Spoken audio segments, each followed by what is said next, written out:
yang selama ini dia benci dan dia nanti akan menang. Dia punya pemikiran kayak gitu setelah dia lolos dari kejadian Sidon ya. Buat Ted Wak, suara mesinnya Sidon itu bukan sekedar gangguan tetangga aja, tapi simbol dari peradaban modern yang terus merusak alam dan juga manusia. Dan saat suara itu berhasil dia bungkam, muncul dorongan baru dalam dirinya, yaitu keinginan untuk melawan sistem tapi dalam skala yang jauh lebih besar lagi. Nah, dari situlah Wak Ted pun mulai merancang sebuah aksi teror yang ambisinya jauh melampaui halaman rumahnya sendiri. Setelah ini Wak, akan ada rangkaian teror berdarah yang bikin seluruh Amerika dibikin ketakutan. Gak cuma tetangganya yang takut, seluruh Amerika dibikin takut. Dan dari sinilah Wak, kisah kelam Unabomber pun dimulai.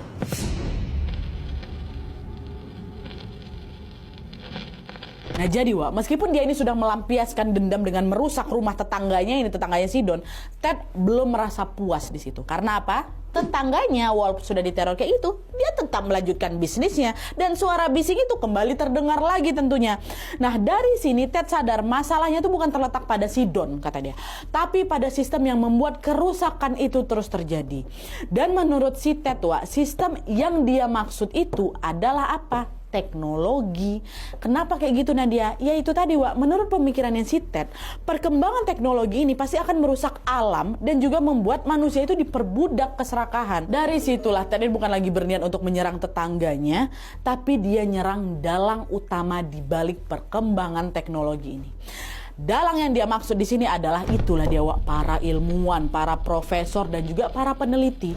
Menurut si Ted, mereka inilah yang sudah menciptakan sistem, merancang mesin-mesin dan juga mempercepat kerusakan di dunia. Nih, orang-orang ini harus aku incar nih, gitu dalam hati dia. Nah, supaya teror itu bisa menimbulkan dampak yang besar, untuk pertama kalinya Wak, Ted ini berniat membuat bom rakitan.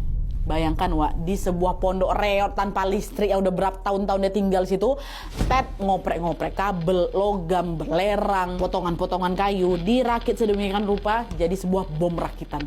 Jangan lupa dia pintar ya Wak ya, bisa dia bikin bom dengan alat-alat kayak gitu. Walaupun sederhana Wak, bom yang dibikinnya ini cukup kuat untuk melukai siapapun yang jadi targetnya. Nah, udah dibikin lagi kan, setelah selesai dirakit tuh, Ted pun berencana untuk melancarkan aksinya Wak.